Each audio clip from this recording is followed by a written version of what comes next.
Hi everyone, welcome to my channel. Ear rings చేశాను, neck set చేశాను. ఇంకా ఏదో సంథింగ్ మిస్ అయింది అనిపించింది. ఏంటా అని ఆలోచిస్తే ఈ చెంపస్వరాలు మేకింగ్ చేయలేదు కదా అని ఐడియా వచ్చింది. వెంటనే లేట్ చేయకుండా మేకింగ్ అయితే స్టార్ట్ చేస్తాను. ఈ మేకింగ్కి మెయిన్ పార్ట్ వచ్చేసి ఈ లోరీ బీడ్స్ చైన్ అనమాట. వీటిని 3 సైజెస్లో అయితే తీసుకొని 1 by 1 అయితే ఇలా అటాచ్ చేస్తున్నాను. 3 హోల్ పెండెంట్స్కి ఈ 3 లైన్స్ చైన్ అయితే ఫస్ట్ హ్యాంగ్ చేస్తున్నాను. ఓన్లీ లోరీ బీడ్సే ఉంటే స్పెషల్ ఏముంటుంది? స్పెషల్గా ఉండాలి అంటే కొన్ని బీడ్స్ అయితే యాడ్ చేయాలి. అవే మొనాలిసా బీడ్స్. పంపరింగ్కి లోరీ బీడ్ అండ్ మొనాలిసా బీడ్ ఇలా మొత్తం 3 కూడా హ్యాంగ్ చేస్తున్నాను. ఈ బీడ్స్ ఏంటంటే హ్యాంగ్ చేసేటప్పుడు జారిపోతూ ఉండేవి.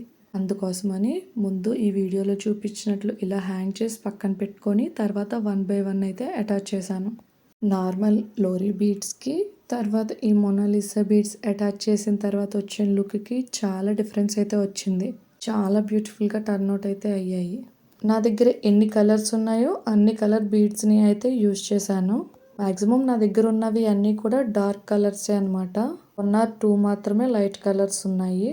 గ్రీను, పింక్, రెడ్, బ్రౌను ఇలా అన్ని డార్క్ కలర్స్నే అటాచ్ చేశాను. ఇప్పుడు ఈ హాఫ్ పార్ట్ అయితే కంప్లీట్ అయింది.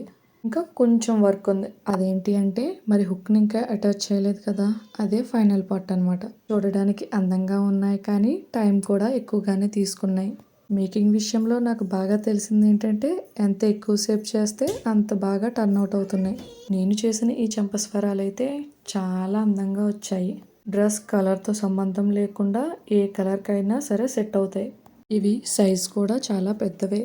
నాకైతే చాలా అంటే చాలా బాగా నచ్చాయి. మరి మీకు కూడా బాగా నచ్చుతాయని అనుకుంటున్నాను. ఎలా ఉన్నాయో కామెంట్ చేసి అలాగే మన ఛానల్ని సబ్స్క్రైబ్ చేసుకోండి.